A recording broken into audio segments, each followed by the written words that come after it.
Fill her up.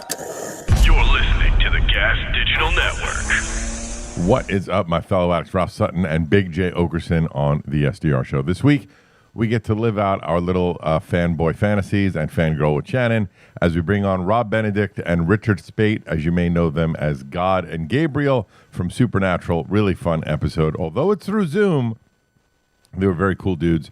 And Jay, Shannon, and I got to ask a bunch of questions, and they were just super cool guys. If you're a Supernatural fan, you could have heard this 5 days ago, sans commercials at gasdigitalnetwork.com. Use the code SDR, get a 7-day free trial, get access to every episode we've ever done, commercial-free, HD, live chat, and access to about 21 other shows on the network, all available to you. Try it out for 7 days. You don't like it, who cares? Cancel. Don't get charged, and then just listen to the show anywhere you want to listen to it. That's all we care about. But here it is right now, the Rob Benedict, Richard Speight Jr. episode of the SDR Show. The SDR Show. Let's go. It is the SDR Show, sex, drugs, and rock and roll show. I am Ralph Sutton. Back with me once again, it is Big J Okerson in some hotel somewhere in Albany. Thank you for making this happen, Jay. It's a True by Hilton. Is that what it is? Is that a decent hotel? I don't know Hilton's. I don't know hotels. Nope. When you're doing before we bring on our guests, but when you're doing comedy out on the road, do you try to request a certain type of hotel, or you don't care? Just put me somewhere. I don't give a shit. I care much more about the flight than the hotel. Okay, fair enough. Hotels, whatever. I'm just going to sleep there anyway. I would say this. I think we used to say that the term is the third time's the charm. I think this is like the 8th time's the charm. We're finally able to get these guys on the show. The precursor before we bring them on, our producer Shannon, Jay, my co-host, and I, ridiculous fans of Supernatural. Not a normal guest for the SDR Show, but we've had 2 other Supernaturally alum on the show over the last few years, but really happy to have them on. You may know them as God and the Archangel Gabriel, but they are Rob and Richard. Welcome to the show, guys. Thank you so much for coming on. Thank you. Thanks for having us. I was saying it does make me nervous, Jay, when you're talking to God, and at one point, I guess Loki then became Gabriel. It does make me a little nervous to be looking at them, and I feel like they're looking into my soul, Jay. Really? You can't separate that kind of reality? I can't. No, I want to get things change. I want God to fix my back problems. That's what I want. Yeah. Hey, God, respectfully, can I ask you? I don't do backs. I will say it is fun and interesting for me because it's the show Supernatural is almost completely contemporary for me in its entirety because it was a show me and my girlfriend started in the beginning of quarantine. Oh, wow. And tore through 15 seasons fast enough to catch up to we were like 2 episodes before the finale. We were back live. Wow. Yeah.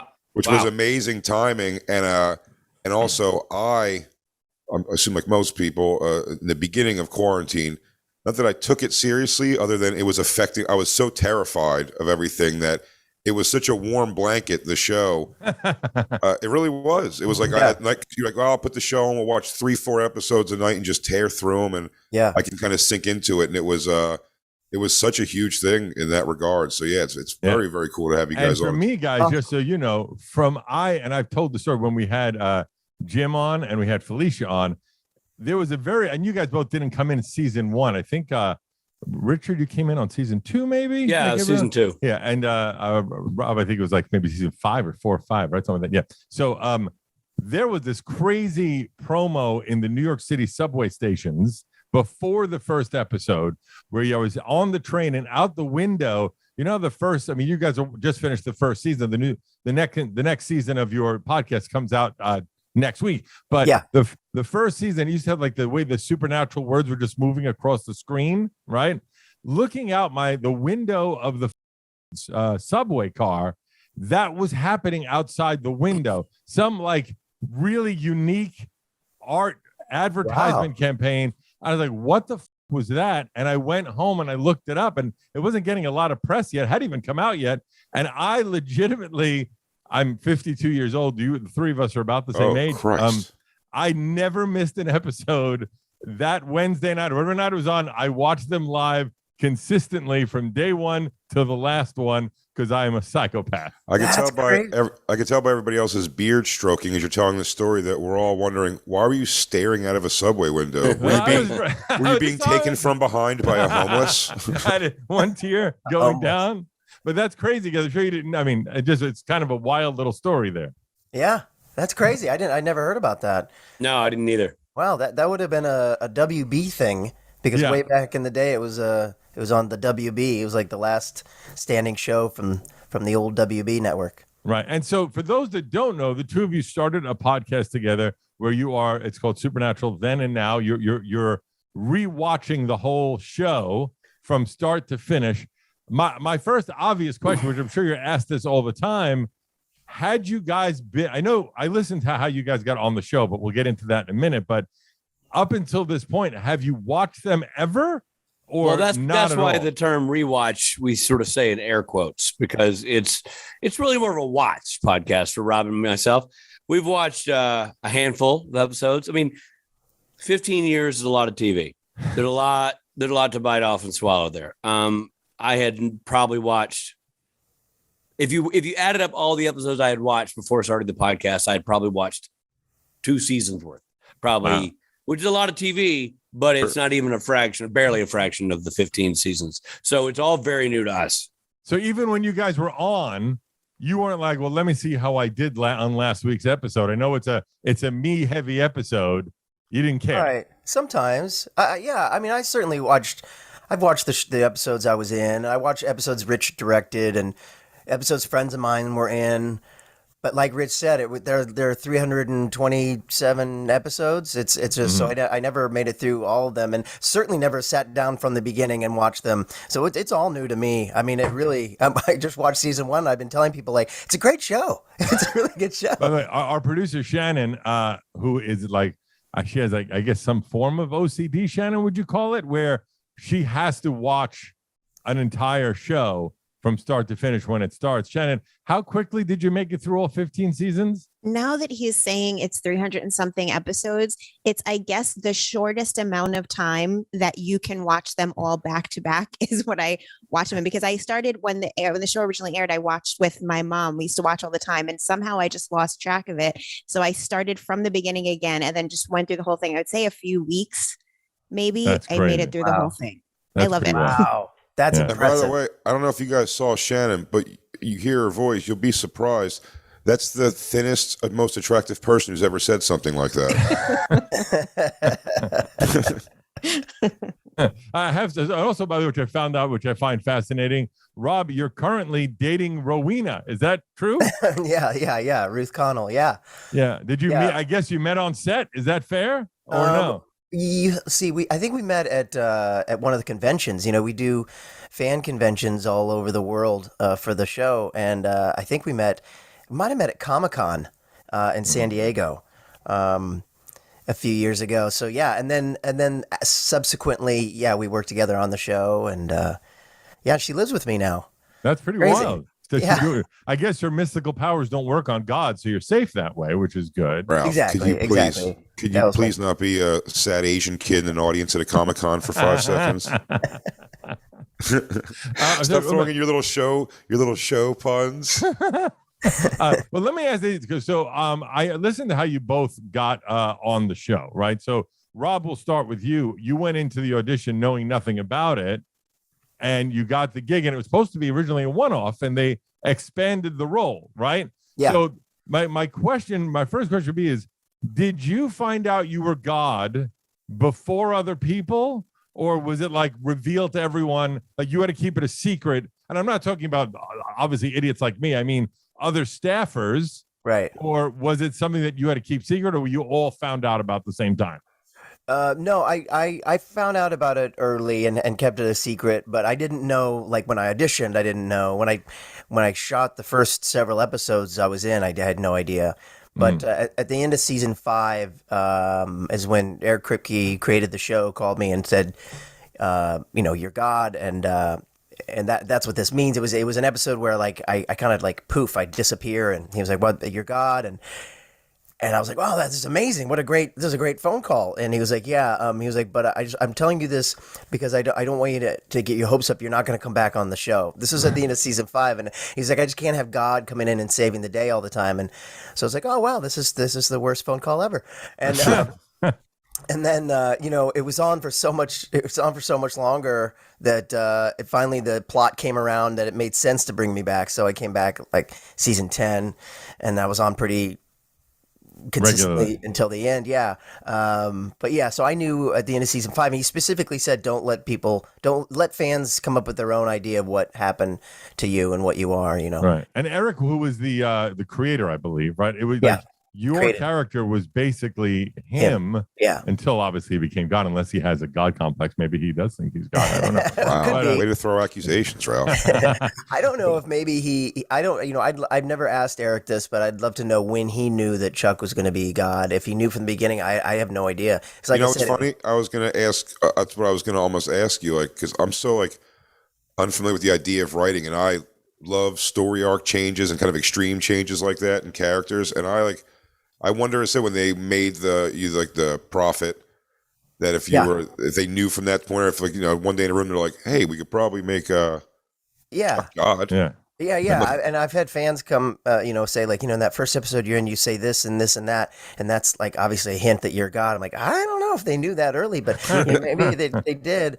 A lot of the recurring guest stars have the same story where there was just going to be a one-off, and then I think Rich was the same, where they turned it into something else, and I think a lot of that might have to do with just sort of protecting themselves in case they cast an actor who can't quite handle it, and and then it goes away. But that's always good that they could always, in theory, just jump into another body. So if an actor wasn't acting it, they're just now possessing someone else. Now, Richard, the same sort of thing. Richard, you were actually offered the show, which was not the normal path to that, and it was the real Bob Singer, not Bobby from the show, but the real Bob Singer was the one who offered you the show directly. Is that correct? Well, I mean, when I say he offered me the show directly, he didn't actually call me and say, hey, Rich, we're offering you the job. The casting directors do that. But I had done a pilot, a World War II pilot with Bob Singer, the real guy, that he had directed in England before he joined Supernatural. So the year before. Mm-hmm. And we didn't get picked up, but we, all got along great and had a great experience. And so when the phone call came in to my agents, like, hey, they want you to come play a janitor on a new show. I'm like, okay, I can sweep. I can do this. But I can do method acting. I got this. Yeah, but I didn't know who had made that phone call. Like I wasn't aware that it was Bob Singer behind the show. I had no idea why I was getting that offer. Went to Vancouver, did the show, didn't recognize anybody in production. So I'm like, this is weird. And it wasn't until I was working on a different show, Jericho, where I ran into Guy B, who's a director friend of ours who's directed a lot of Supernatural episodes. And I was telling him that story. I'm like, I got an offer, but usually why you have an offer, right? Like, a producer, a writer, a director, somebody up the food chain who has that power. And I couldn't figure it out. And Guy B said, well, I have the production crew list if you want to just leaf through that.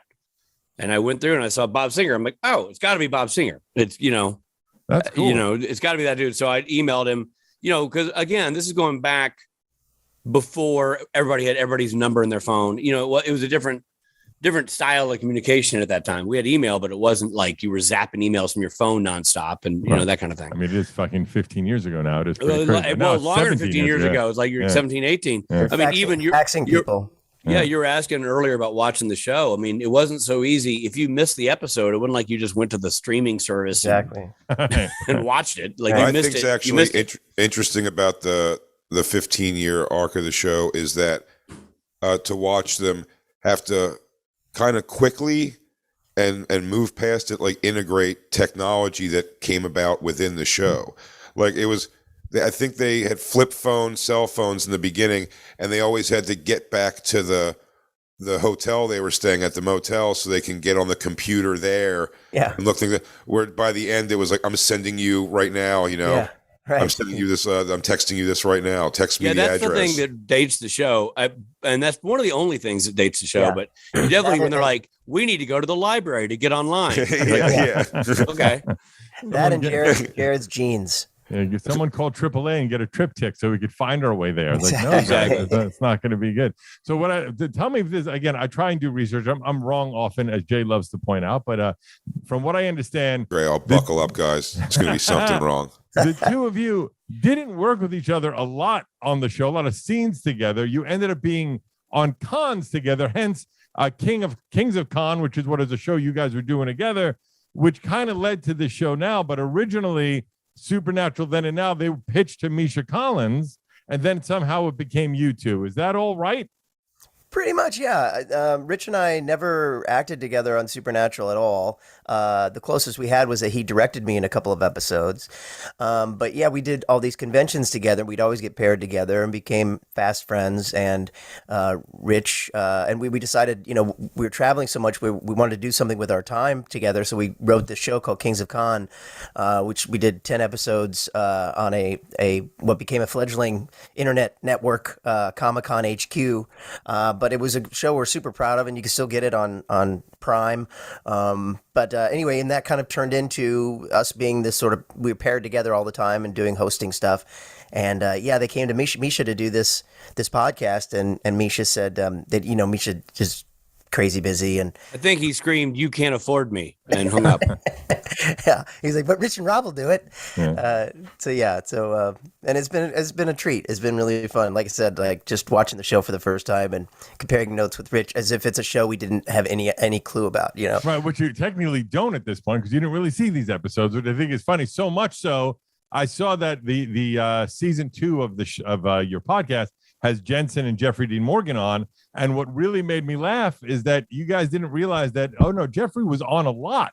You thought he was just in the pilot. I thought he was just in the pilot. And that's not like a bit. I thought the guy was in the pilot and then, started the show. I'm the dad. You're the little boys. Off into the world you go. Now you'll think about me and have my journal and all that kind of stuff.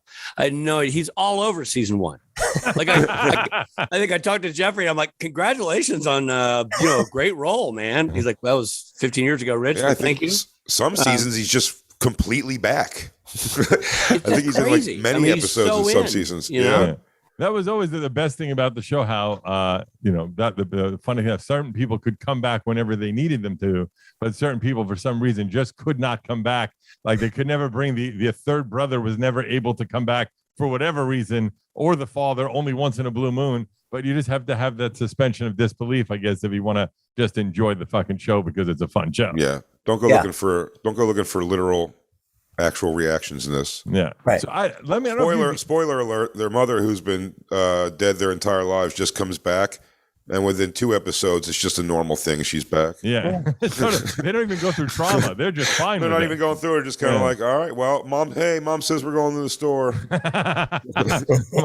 I mean, it falls into the old TV tropes of, they'll get beaten senseless with a tire iron and the next scene they have a Band-Aid on their cheek. It's not. They tried to kill each other a couple times. Like, yeah, it's fine. Let's forget about it. What I think's pretty amazing actually for the show is, this obviously the same, I think the same like creative crew is what makes The Boys, the show The Boys on Amazon. Yeah. Another show Eric Kripke created. Yeah, and Bobby Singer is on both, is with the same name. Same name, Bobby Singer. Yeah, it's great. Yeah. But it's in that The Boys is over the top, everything that you'd like love and like a streaming show like that. It's like violent, it's like it's dirty, it's they can say whatever they want and go as far as they can. What's impressive by that crew is like that's their no handcuffs production, and they show you how far they can go, and to make a show as intriguing as that in the tent pole set by like the CW, that's like pretty amazing. Yeah, that's pretty. Because I mean, I gotta get even, and the rules probably even loosened over the course of the time the show was running, but I mean, always still in the parameters of like. You have to consider 14-year-old kids are watching. Yeah, and your sponsorship from Johnson & Johnson or whatever. Yeah. I mean, Rob and I commented recently watching season 1. We just finished season 1 of Supernatural. It's stunningly dark. I mean, it's so well done, obviously. but it's so dark. And we're looking at it right now through a 2022 lens. Rewind the tape to that opening year when you're up against what? Dawson's Creek and, bunch of mopey tween girls in a boat on the lake talking about One the Tree boyfriends. Like, Hill. it's going to be a whole different thing. What they were up against. I mean, they had looked incredibly dark back then. I mean, Right. there was no measuring stick for that. I can't. It's a Christmas miracle they stayed on the air. That It's some funny. church didn't group didn't write in and get them banned. Didn't it almost get stopped a couple A times? couple of A couple times. times. Yeah, a couple of times. And it would be bad because it's interesting because what I thought was the weirdest change for me, and I think a lot of episodics do this, but like what I dug about when I was first giving people the elevator pitch to watch it when I started watching it, it was the allure to me was like the through line is like, they're kind of following their dad to find their dad, but then the episode's really just like, oh, there's a bog monster in Connecticut. Yeah, We have Monster to of the like Week. do some Monster of the Week yeah, episode. it was, and then there started becoming like major through line, and like luckily they were great through lines, so it was like fun to stay with. But like it was, I think by the time Rob, you were on, like it was already episodic. I think there was like Yeah. we're not. Well, let me ask not you this. episode, I mean through line, through full season through storylines. Question Exactly. to you, to Jay, and to Ralph. Which do you prefer? Like, did you prefer the Monster of the Week or do you prefer the big arcs? In the beginning of the big arcs, I was missing Monster of the Week, and then by the time I was super involved in the full season arcs, they actually did. I can't remember what I want to say, like season 8 or 9. Like one of them really kind of went back and started doing. There was the through line, but like it was sort of again like solving a problem each week. Yeah, they like started the, to like the tinker quantum leap back and thing forth for a idea. while. But I would say the problem. I love the long story arcs. I like them both. I mean, I'm the biggest I'm the one I think that forced everyone else to watch the show. But the problem, I think, the show that's on 15 years, there just becomes too many. Ooh, I pissed off Rich. He left. Oh my God, I'm That's so sorry. That's it. Is that You'll learn to watch your attitude, Ralph. there's just questions like I could probably come up with 20 that just never get answered because there's too much mythology. Like the one that'll jump out to me is like, well, whatever the fuck happened to the rest of the Leviathans? They never saw them again. They were all over the place. The leader died, but they're all there, and yet somehow these guys never saw one again. Is just kind of weird, So like, but there's just when there's 15 years of storylines, how the fuck could you put a button on every story? You can't do it. And it really, honestly, a lot of that just then falls on the fans to come up with their own theories, which people do. And then that kind of goes into the Bible. Like, well, the fan theory is, Right. And then Rob and I are finding that now. I mean, we're watching episode 1. and you're like, and there's apparently these episodes- guys are brothers. I didn't even realize. Yeah, but they're doing things where they'll solve a problem in a town with this one thing, and there's a whole nest of other critters running around. They're like, we got to move on. And you're like, wait a minute, don't move on. The town's infested. Didn't even Sam have a kid at one point? Am I right with that? I think he had a kid at one point, Sam. What? I don't think we've Maybe. gotten there yet. We haven't I gotten think there. so. I could be wrong. Oh my I could be God. wrong with that. I If could it be turns wrong. out that it's me and Rob, I'm going to really blow my top. What I think, my favorite thing. I think I said this to you, Ralph, when we watched the finale of the show. Was that where I was like, it's hilarious that like his heaven, like these guys both went off and like lived lives ultimately. In fact, they show like Jared Padalecki like has a whole life and with kids and everything, but his heaven's still just hanging out with his brother on a, It's like, on a bridge. fuck my life. Family, those kids, those snot-nosed pieces of shit were breaking my balls. Yeah. Finally, I'm dead and get to be with my brother. He couldn't kill vampires for shit, that little whippersnapper. Gotta go back. Boring. Who, that lady? Boring. Good Not mom, family though, I guess. man. Yeah, not meant to settle down, apparently. I also like when, as an old gray man, he still has the long hair. Yeah, of Oh course. yeah. like, No, in fact, they were both in the same age they were when they would hang together. It's really, it was pretty hilarious. Yeah. Does that actually leads me to a question? When Felicia was on the show, she had told us they drastically changed the ending of the whole series because of COVID. Yeah. Were you guys involved anyway in that ending, that change that you know about specifically? Yeah, I'll defer to Rob because Rob was very involved. I was not, because I directed the third to last episode, and that was kind of my last hurrah with the show. I did the episode where Cass comes out to Dean and all that. It was our last episode that we shot before COVID affected the shooting schedule and everything else. Literally, Rich flew out of Vancouver as everything was exploding. Wow. Yeah. Made Wow. it back safe. And so I was Sounds like due to- something Gabriel would do. You know what Yeah. I mean? In a way, yeah. meanwhile, I was Ralph, why don't you just put on some makeup and ask if you could have a kiss? I was gearing up to go up to shoot the big 2-episode finale, and then COVID happened and everything paused for like 5 months, and then we finally went up in August and finished it kind of in a bubble. But what really drastically changed was that what was going to happen was that all of us were going to go up to Vancouver, and when I say all of us, meaning like all the recurring characters that people know, Rich included, and everybody, Felicia, everybody. So we were all going to go up there, and for the finale, he goes to heaven, and he goes to the Roadhouse, and everybody who was good, who would be in heaven, not me or Rich, but like I don't know, people that they knew that they people like Felicia, they would be in the Roadhouse, and they'd all kind of be together, and then they were going to kind of like break the fourth wall and open up, and the rest of us were going to be there. And then we were going to kind of have this With the crew and the whole wow. gang. everybody, and we're going to kind of have a cast party, and they were going to shoot it, and that was going to sort of be And who was the band, Rob? the band. Kansas was going to be It's gonna be playing the bar. Kansas. Oh shit! Really? Nice. Yeah, Kansas was booked to Ah. play. So Kansas was going to be in that scene playing. Oh, how Carry fucking On and cool would whatever. that It would have been? been incredible. It would have been incredible, and what a great party and a great finish for all of us. And then COVID, so that never happened. Wow. Yeah, Ralph, I did a show in Key West not long ago, and a girl in the audience, I'm trying to remember like some rock star named or something. I wish I remember who it was exactly, but it was somebody more contemporary. And they were like, yeah, her boyfriend goes, that's actually her dad. And I was like, shut up. And she goes, yeah, her mom was like a groupie. So it's either that guy or the violin player from Kansas. Like, okay. It's one of hilarious two possible. This thing was something like Steven Tyler or the violin player from Kansas. one of the two. So now, so that was going to be the original ending with That was the actor. it, yeah. And was Kansas like confirmed that was done? It was Yeah, all man. in? I mean, Oh, look, fuck. I only know what I know, so I can't say I didn't see the contract, but the plan, that was the script, that was the plan. They were going to do it, which I have to believe is the case because it wasn't that long after that Jared got them to show up and do an episode of Walker. So Kansas is in with the boys so Kansas did an episode of Walker that Jensen directed. So I guess that was sort of the Wow, makeup. that's kind of wild. That's pretty fucking cool. That would have been a great ending. But, Now, within the time of the show, too, Jensen and Jared both got girlfriends and ultimately wives, which had to make every other guy in the cast be like, thank God. Because the spillover's got to be. Yeah. I mean, Every other guy in the cast, there's only 2 guys in the cast. Like them.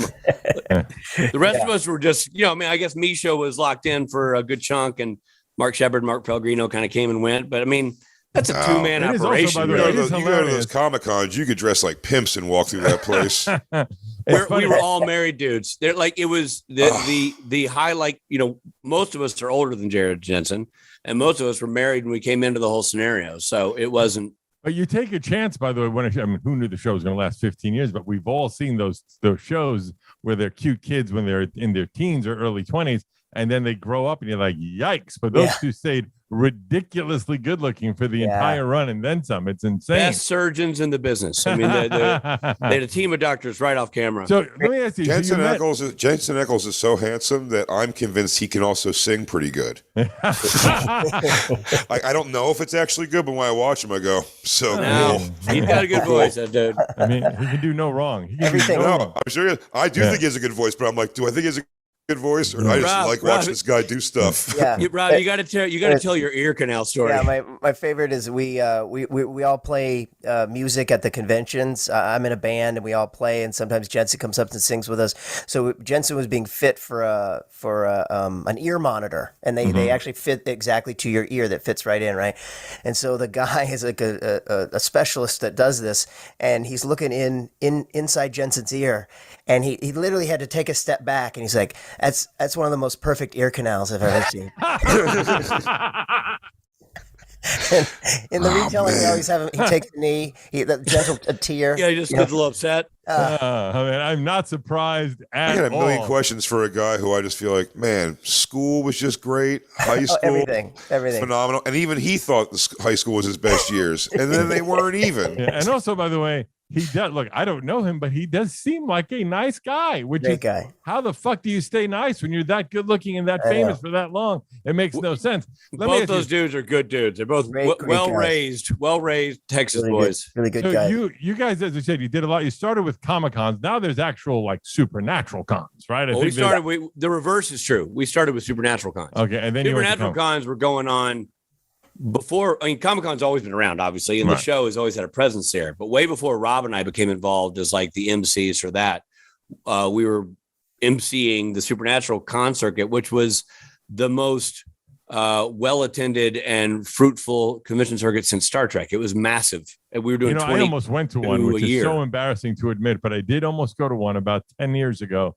I did almost went to one in Jersey. I'd go to one now. Yeah, I almost went to Dude, one. I gotta tell you, it's. I mean, as much as I'd love to go, you almost went. They're actually. No, I've been. It's a good to, show. I've been Like we to put Kiss- on a good bit. Like it's I've been it's a to Kiss fun conventions. weekend. I've been to Striper conventions. Hey, listen, I've done all- my other podcast on this network also, Legion of Skanks, we have our own comedy festival we do. So Yeah. I get it. Yeah. Like, Yeah. Yeah. Yeah, my I get question it. I'm is, sure it's awesome. It's awesome. Everyone's there to like listen. With comedy, the like is so. What I'd say to you guys, my instinct is to thank you almost for being a part of something that like when something entertaining does its job of entertainment and gets you through just like shitty downtime. It's pretty, makes people happy. So I Yeah. can get people being so excited to see you because you got them, whatever it was. You know what I I'm mean? sure Like, Jay's not the only person you guys got through fucking the pandemic by watching through them. How many supernatural conventions are there a year now? There's several. Oh yeah. Now, Well, Rob, what did you say there are this year? 2022. 17. God Yeah. damn it, that's nuts. So at our height, we were doing about 20 to 24, and that includes Brazil, Rome, England, Germany. We're Australia. popping all around Australia. So we were going. It was as close to being in a touring band as I'll ever be, and we did these things, and we were, it's a show. It's a band. It's Rob's band, IMC. It has Rob's and MCs with me. It's got a very Kimmel vibe to the whole thing. And for years, we were lobbying to take over the Comic-Con hosting gig, Mhm. not because Rob and I are professional hosts, but because we're friends with these. The reason why it works, Rob and I do supernatural conventions. We don't then go over and do, the Tool convention because we're not MCs for just conventions. Right. These are our friends. These are a show we worked on. It's our home base. We know this world and we know these people. So it's fun for us to do because we are all legitimately friends with each other. And you sit there and watch Comic-Con. Rob and I would go to coverage of Comic-Con for various networks and then go to the big panel and sit there and just watch a host doing their best, but doesn't know the show, doesn't know the actors. It has questions that they can't ask because no one can answer because of the spoiler alert thing. Right. And it's like watching a boring medical presentation. And you're like, for years we lobbied to the WB, the Warner Brothers people and the CW people. I just let us do it. I promise you'll be glad you did. And it took 3 years, I think, of Wow. me sending pleading emails to 1 year. They finally said, fine. And they were super nervous. They wanted to see our script beforehand. Rob and I don't really do scripts beforehand. We kind of scribble some notes on a cocktail napkin. And we're like, just trust us. Now we were also shaking in our boots because now we're doing it in front of 6,000 people. We broadcast around the world as opposed to just in the convention hall in front of 2,000 people. But nonetheless, that really turned the tide of how our supernatural panels went for Comic-Con. Are you because going to do it changed the vibe. podcast at the conventions now? Is that part of it as well? We're talking about that. We're talking about maybe doing, not consistently. Like that a won't be one-off. We're doing Yeah. one-off. Yeah. one Yeah. a year, maybe in Vegas or something like that. Just also because A, it'll be fun for us, but B, so the fans can see what we do and how we do it. And people love that stuff. And I it's love that also stuff. amazing that you guys are basically committing to work with each other for another 14 years in theory, which is ridiculous, right? Rob and I have been working together for 10 years already. I might as well just keep going. And then I believe you touched on Rob has a band called I'm probably gonna fuck up the name, Loud and Swain. Is that Loud and right? Nailed Swain, it. yeah. Right. Yeah. Nailed it. But then, Rich, don't you have something called Dick Jr. and the Volunteers, or is that no longer? No, that's still a thing. I have So my question is, why not go out on fucking tour together as a band and then do the show? That makes sense to me. well, you're not wrong. And a lot of that was sort of conversations are being had about that. And then COVID hit. I mean, like we were all of these things. I put out a Dick Jr. and the Volunteers album, which is more country inspired. And it landed in November of 2019, and then December, COVID arise. And by January, February, the world was upside down. So the plans to do a tour, which was always the plan, because Rob really has two bands. He has Loud and Swain, and then he has this other project called The Station Breaks, which has some of the same members from Loud and Swain and some of the members from Dick Jr. and the Volunteers. So they were just going to take the three bands and just go play. And I mean, it should be called tour. God and the Disciples. Let's be honest. At this point, that's God, that Disciples, really. that's good. I like we were that. going Really what it to should the flowing robes weren't flattering. We thought this is going to be, and they get in the way of the gear. It's I hard like being the headliner. I like that part of it. You're already the headliner.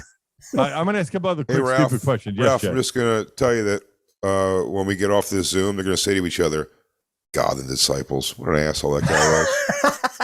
And Jay, if I Not see true, him, not true. if I see them on tour in 6 months with that name, I'm going to come over and punch you in the mouth. How about Oh, that? let me warn you guys. Ralph's very litigious. I also I want you to know this, and I want you to feel comfortable with this. If we thought that that suggestion deserved what an asshole comment, we'd have given it right here live on the air. Nice. We would not have waited till No after the worries. fact. Don't worry. We still got 20 minutes for you guys to Ralph, call me. it's an asshole.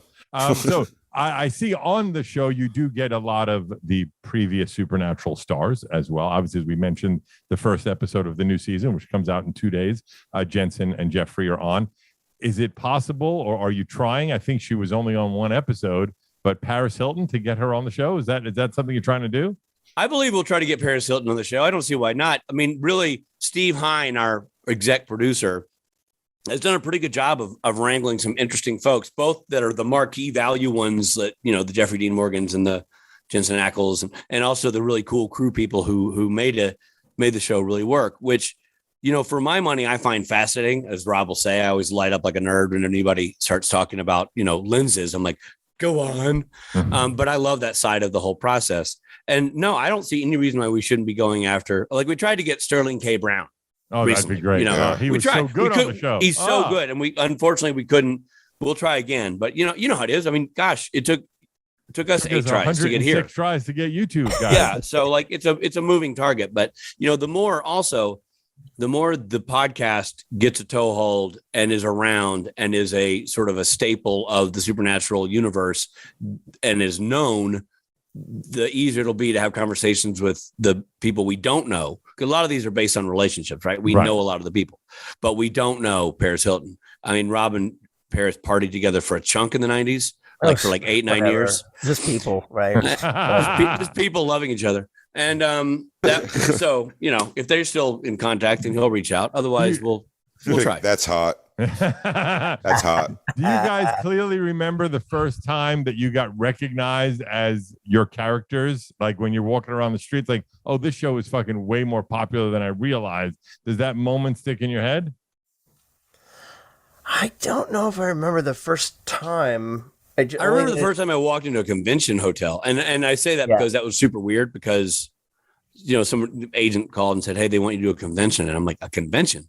The only image I had of conventions were 1970s grainy footage of Star Trek conventions where, what I mean? Like, it just wasn't what conventions had become. I'd never been to one myself. So it was not something I was familiar. I mean, as a fan, so I was not familiar with them from that angle. And I turned it down a couple of times. And finally my agent's like, what can it hurt? It's a little walking around money, and you meet people who like you, because it's not like I'm a famous guy. It's not like, oh no, I don't want to be, spend another weekend in a hotel where people know who I am. Right. And just walking in the lobby of the hotel, I still had no concept of really what I was walking into. And I walked into the lobby of the hotel. And of course, it didn't occur to me that the entire hotel would be housing all these fans people. of Supernatural. Yeah. Who all specifically came for the convention. I figured it'd be like, one side room back in the back. I'd go sit it. You know what I pictured? I pictured Mickey Rourke in The Wrestler. I thought I'd be like in a gym with like a folding table and people kind of strolling past, not talking to me, with the occasional person moseying over. Turns out when you go to the Supernatural convention and you're in Supernatural, they know you, you know? But the Iron Sheik is still there. Yeah, they're still there. Did either So- of you, did you of you steal anything from set or take anything home that you have that you cherish from the show? Well, I think we both have our chair back. Yeah, my chair back, and I have there are a couple of costume jackets that I really like because they, they're tailored to you, and this is a great sport coat. As an actor, I don't have a lot of those, so I took a couple of those, but they were very strict. Like there was I wanted to take one of those posters off the wall that had they were covers of my book of Carver Edlund, which was my pen name, the covers of his novels. But I tried to grab some of those, but they wouldn't let me. Oh, that's so good. When I did a scene in Billions, they tailored a suit to me for a scene, and then I was like, man, this is a nice suit.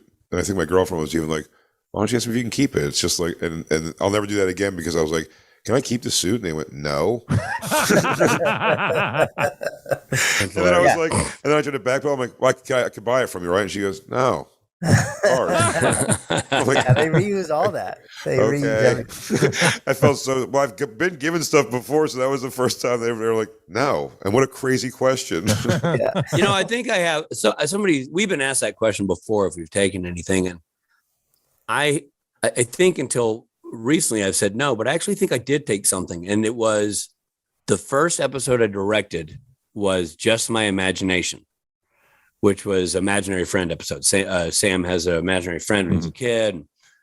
Imaginary friend shows back up, and there's a scene like there is a million scenes, that are like just like this in Supernatural, where Dean's tied to a chair, and miraculously he finds a shard or something along those lines, and saws through the rope. You know what I mean. You've seen that a bunch. Yep. I think I still have that piece of rope. I think I took that as because I was so fired up to finally be directing television that I was like, man, something that they're not going to care about, they're not going to miss and need to reuse. I'll take that little thing from the close up. So there I was think so many weird trinkets, like this is the Incan idol of Blablaga, whatever. Right. You think there'd be something floating around that nobody would notice? No one was can just take missing. the inkling thing of the blogger. Well, there probably is. Cursed, Ralph. Don't touch that. There probably are things floating around. I mean, that people has snarfed, but I think Rob and I, we liked going to work there. We wanted to be able to return to work there. The last thing you want to do would be labeled a thief. Question with Eric, like, did you guys steal the Incan? The Incan bowl of Blagaga. And by the way, I'm sure you're not allowed to talk about this, but I have to ask: do you guys have any inkling if either of your characters will be involved in the Winchesters, or you? I'm sure you're sworn to secrecy. Well, I mean, the truth be told, I know very little. I mean, Rob may know more than I do. I know there's grand plans, but those plans are have been just casual conversations at this point. I'm not aware of anything, but you're right. If I were aware, I'd lie and say I wasn't aware. So Right. You really don't know if I'm lying to you or not. Right. It is cool though. That it is cool by just the nature of your characters alone. Like it's possible you could be You there. could Yeah. just be there. That's cool. Yeah. Exactly. Yeah. It's kind of like Better Call Saul. It's like they slowly start bringing back the Breaking Bad characters that they can. Yeah, And- except they right. look 106 now versus 19. That was the problem with that. Exactly. That- Yeah. that Joey actually- DeRosa, and also Joey DeRosa, featured in the last season of Better Call Saul. Still, Oh, that's nice. I didn't know they that. brought him back. That was pretty cool. But that actually it brings up kind of an odd, touchy subject, but why not? We're almost done. You could think I'm an asshole now. We waited 40 minutes. Ralph, So we're when way past that. when the Winchesters thing got announced, there was that brief moment where they seemed to have a Twitter beef. The brothers, Winchester seemed to get a little angry with each other, and then that got solved. But there also seems to be a little bit of a Mark Shepard beef at one point where he felt the show did him dirty a little bit. Did you guys ever have a feeling either way on how Mark's character arc ended? No. And I'm friends with Mark. Rob's friends with Mark. We're friends with Jared and Jensen. And, I think at the end of the day, 15 years is a long time and a lot of man hours and a lot of people hours and a lot of sweat equity that went into that show. And I think you can't not step on a few toes in that kind of process. It just is what it is. Intentional or not.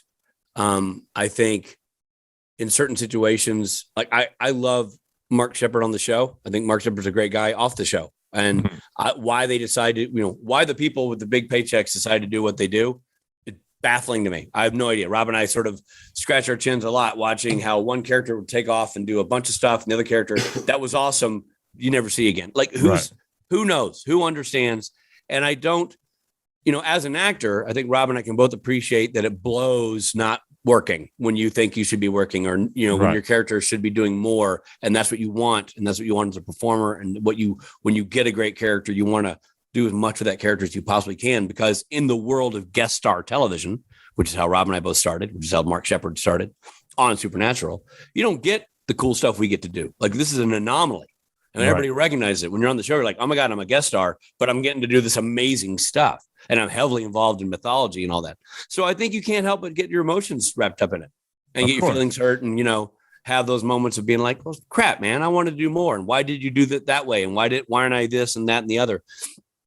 I think at the end of the day,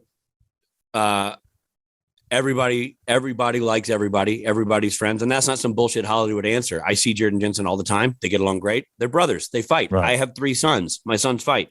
They will then be playing in the yard. They will have just sworn to hate each other till their dying breath, and then they're out playing together. So, like, it is what it is, man. And Jared and Jensen, for non-biological men, are as close as brothers that I can possibly imagine 2 people being. They linked each other's careers together. They linked each other's fortunes together. Families, they live in the same city. Wow. And, that really was the secret of the show, is that these 2 actors got along so well, and they really are such good dudes, and that filtered down. I think if they were assholes, I can't see that lasting for 15 seasons. Of course. No, Ralph, you're an asshole, and these guys have barely been here for 45 minutes. I couldn't agree more. It brought me great joy to watch. I love those guys being buddies, because it's key to, like, real life. You can't spend that much time doing something awesome and then have it sour on the vine. That'd be a terrible waste, because they're great guys with great history. And, Jared had Jensen come direct Walker. Jared has Mark Shepard doing a recurring character on Walker Independence. Everybody's still buddies. Right. Everybody's still working together. You know what I mean? Rich, did you pitch yourself to become a director on some of the shows? Did they ask you? How did that come about?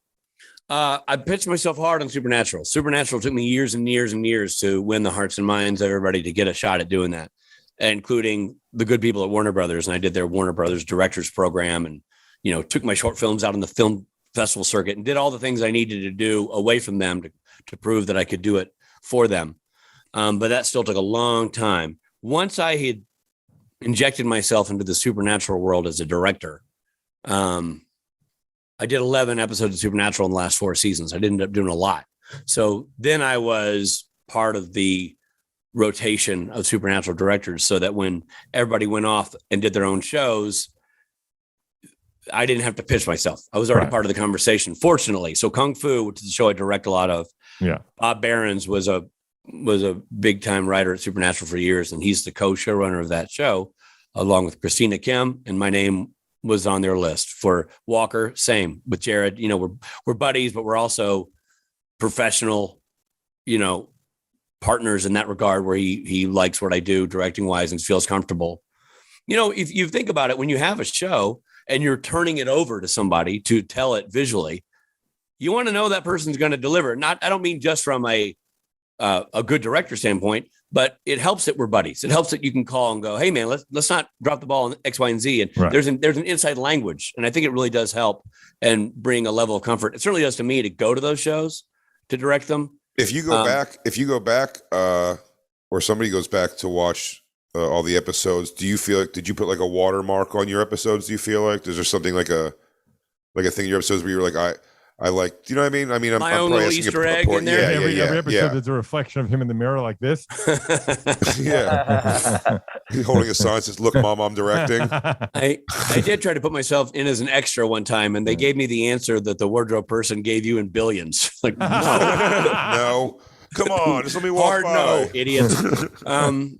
No, that's a really interesting question. It's going to sound artsy nerdy, but like I enjoy the process of directing so much that for me internally, every time I do a successful thing that I dreamt about while I was reading the script and it's achieved, that's my personal watermark. I sit there and watch it, and I'll use an episode I did with Rob as an example. We did this great scene where Rob is in a like a Best Buy type store, and there's all these TVs showing all this destruction.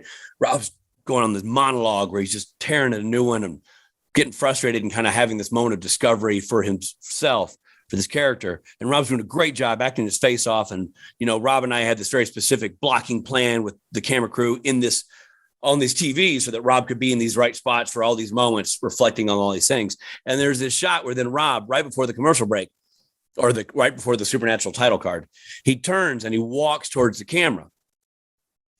And at the end of the monologue, which means Rob's got to be spot on with his lines, spot on with the pacing, spot on with his mark, because he lands in a frame that's about this tight before he said it's time to start canceling shows. And it's a great scene, well-written scene, Rob nailing it. And it's one of those things where everybody has to be on their A game, because the focus puller is like squeezing this wheel, like rapid fires. Rob's like marching forward to land in this thing. There's no edit there. There's no way to cut around it. And you get that thing right up in the grill piece, and Rob's, piercing blue eyes right in the camera saying that line. And when you achieve something like that, there's such a victorious moment as a team. You're like, yeah, sure, I dreamed up the shot. But without the, great acting of Rob and the expertise of the camera crew and the focus pulling and everything else, it's unusable. So to me, those are the moments that I walk home going, that was dope. Yeah. What season is your first directed episode?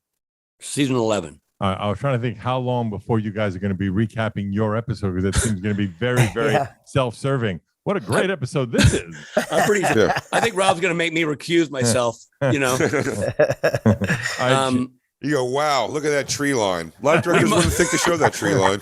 We might be dead by the time it comes around episode 11. It might be our sons carrying on without us. Now, Jay, before we get to the first, or Shannon, I know we all love the show so much. Any other last Supernatural question before we do the first? Oh, Shannon's probably got a laundry list.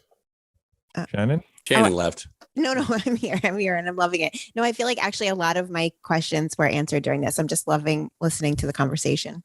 Okay, all right, here we go. All right, so we're gonna hit the first right now. The first time ever I saw concert, did drugs, had sex. The name of the show is the SDR Show, Sex, Drugs, and Rock and Roll Show. We've asked every guest this since we've started the show. We ask about your first experience with all three: sex, drugs, and rock and roll. We start with rock and roll, and we mean the first concert you went to, ideally on your own volition, and something we're going to know, not some local band like, I don't know, Loud and Swain that no one's ever heard of. Wow. I'm a big fan of Loud and Swain. Wow, dude. This is the time when we can call you an asshole. Ralph. Yes. Wow. Okay, it's a supernatural. Turns out it was a supernatural guest star, Rick Springfield. Nice. My Oh, that's first great. concert, and the Motels opened up. Oh, how old were you? 14.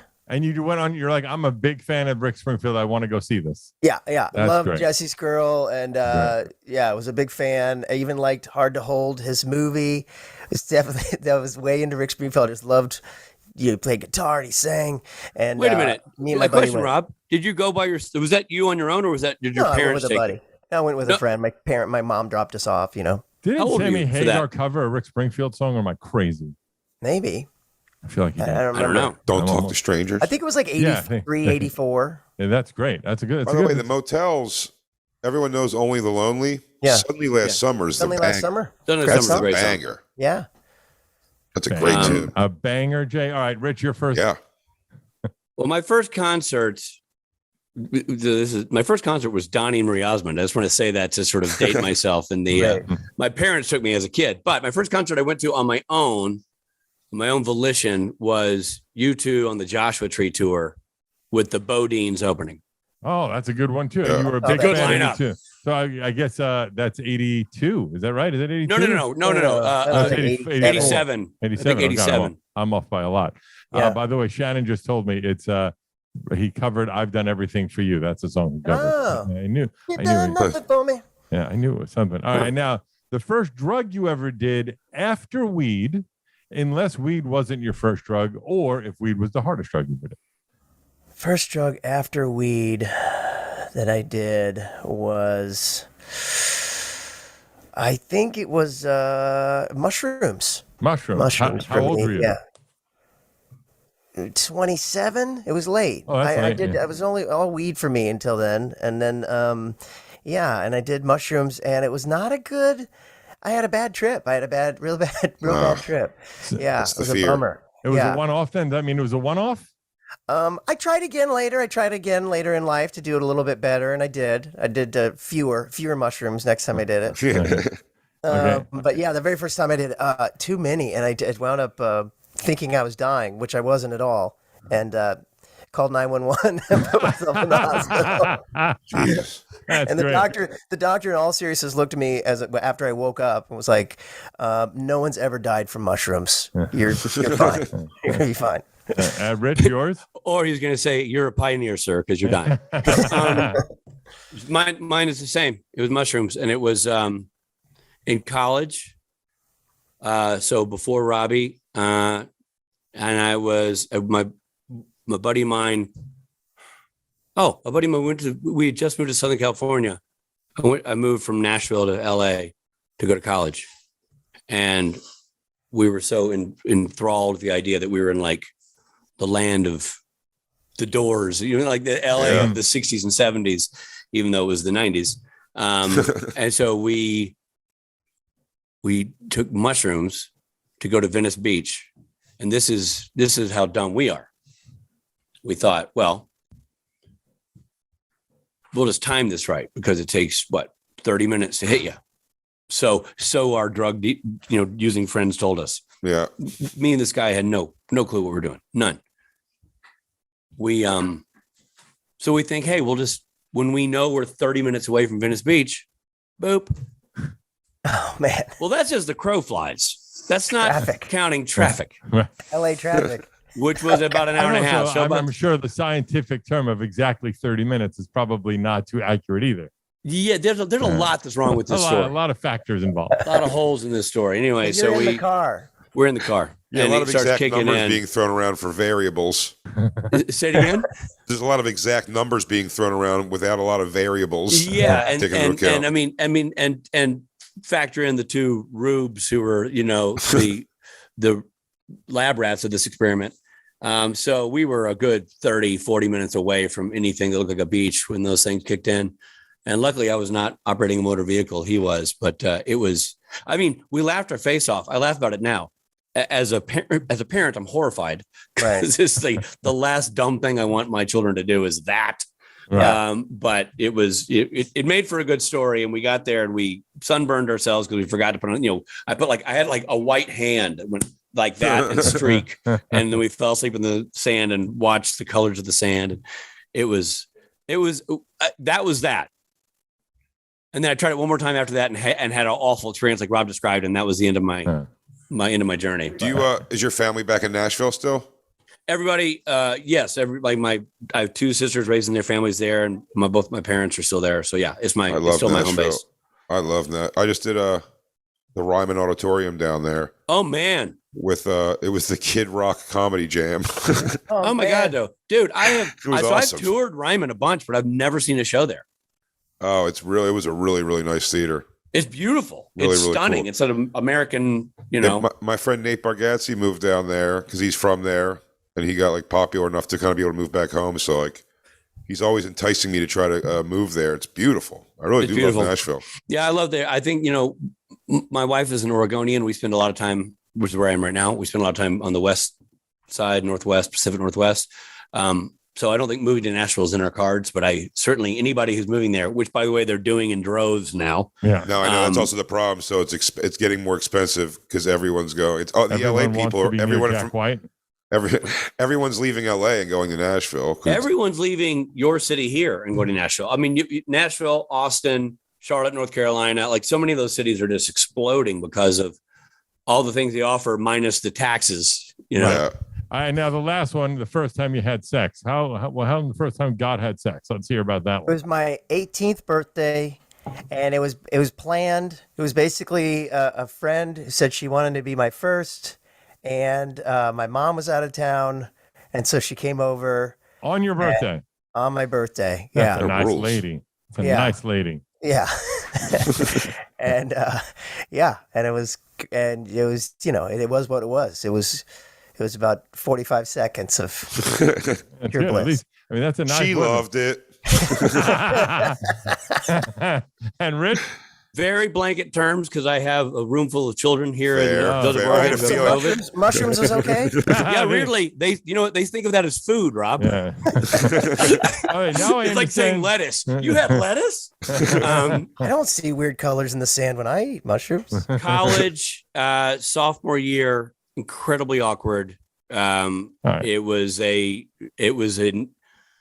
no one's going to write a great song or novella about the experience. I can assure you. Can you please use extremely graphic words right now? All right, so to wrap this up, first of all, guys, thank you so much for coming on the show. Really a blast. We're going to run around and do plugs, but yours will say the new Instagram for the show is SPN Then and Now, which just went up recently. It did. Rob Benedict and Dick Spader, Spade Jr. rather, but spelled with an 8 instead of spelling out the whole name on Instagram as well. You That's both right. have a few 100,000 followers each. I don't need our help too much more. But then obviously the new season of Supernatural Then and Now is coming out on the 11th, which is as we're taping this a day or 2 days from now, and it's Jensen and Jeffrey, which is amazing. And I'm sure you have a bevy of great guest stars lined up. The bands we said already, Dick Jr. and the Volunteers and Loud and Swain. Anything else you guys want to plug before we go around and do our plugs? Just say if you the podcast is for people who are just starting the show or people who've watched it 10 times in a row. It doesn't matter.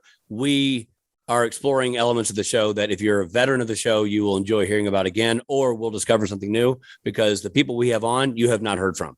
So it's a worthwhile listen. By the way, the last 2 episodes and your little teaser for the new season, because I'm a big fan. So yeah, I can recommend Supernatural Then and Now. The new season is coming out in days. Jay, your plugs? BigJComedy.com. I'm all over the place. Oklahoma next weekend, Bricktown Comedy Club. Then I'll be at the Just for Laughs Festival in Montreal hosting the Nasty Show for 10 days. So, and then Ralph's also going to come up there. Yeah, I am. He's I'm going to be there. Shannon's for one of the coming nights. too. We're going to do one of the nights there. Hell yeah, it's going to be fun. It's a very big, cool festival in Montreal, Canada. And then after that, just back on the road a ton. Also, the Bonfire on Faction Talk, Sirius XM 103, 5 days a week with me and Dan Soder, and Legion of Skanks podcast right here on Gas Digital Network. And getting pretty excited, dude. I just picked a director yesterday for my special at Skankfest and everything. So it's That's getting exciting. real. It's getting real. It's exciting. By the way, I want Shannon's plugs because after Shannon's plugs, we're going to ask him the last question, which I'm so excited to find out the answer to. Go ahead. I'm excited too. Also, I am excited because I am about to restart my binge. I'm going to listen to their podcast and then go back through Supernatural again. I'm very excited about it. She's so hot. It seems like she's lying. Shannon, you'll be done. You'll be done by next Tuesday because that's how you watch it. It's going to be bad. You can follow me on Instagram, ShannonLee6982, and listen to my podcast, The Thing Is Ding. We talk about bad dates, fighting, and ghosts. We have all sorts of interesting guests come on, comedians, musicians, reality TV stars, and porn stars, and they tell their own personal stories about a bad date that they've been on, a time they got into a street fight, and an experience with the paranormal. Okay, now guys, do not indicate anything here. Don't even blink when I ask this question. Do Rich and Rob believe in ghosts? This is a crazy question. We all have to lock in our answers because that's our show is all about that. Jay, do you have a thought? Rob, where are you from originally? Missouri. Yes, they both do. Okay, Shannon. My initial guess was that Rob is yes and Rich is no. All right. Mine is they both don't, but for the purposes of the show, they're going to both say yes because it would be sacrilegious. Let's see what the answer is. Guys? Yes. No. Oh, Got shit. it. Shannon nailed it. Boom. Wow. Nice, All right. Shannon. I'm proud of you. That's I knew it. Shannon was right. I was like, yeah, Shannon's got it right. I know. I don't I knew know Rich Rob was a and I. no. I don't think Rob and I have ever had that conversation, but Rob knows that I'm a Yeah, no. he's a hard That's no. wild. Follow me everywhere. Canada, And do you have a framed picture of moving fire in your bedroom? you've never It's seen my that before. It's a fireplace. A lot of Oh. fireplaces are usually around the floor, Yeah, it's electric. not hovering around the It's a ceiling. crazy fire hazard. Follow me everywhere at I Am Ralph Sutton. My other podcast on health and wellness called the Good Sugar Podcast comes out every Monday. We're opening up our first location in September in New York City, and I will be hosting the Stone Temple Pilots King's X Steven Adler show at the Paramount Theater July 30th. It's for ZO2 and their the charity for David Z. David Z Jay's going to Foundation. be there. Shannon's going to be there. It's July 30th. It's right around the corner. And we'll be giving away tickets on the SDR show up until the day that show happens. We end this show every week with a song. I feel after hearing that story, we got to play fucking Kansas. How could we I got one question before you sign us off. Don't you feel like, am I the only one who thinks that Shannon needs to just put a picture of Mary Winchester in that fireplace? Like that's so high up, it's practically the ceiling. That's I will do that. Perfect. That's good. All right, guys, thank you so much for All the right, thank you, Kansas. guys. That was a blast. And Thank see you, guys. everybody next time on the SDR show. Peace. Thank you.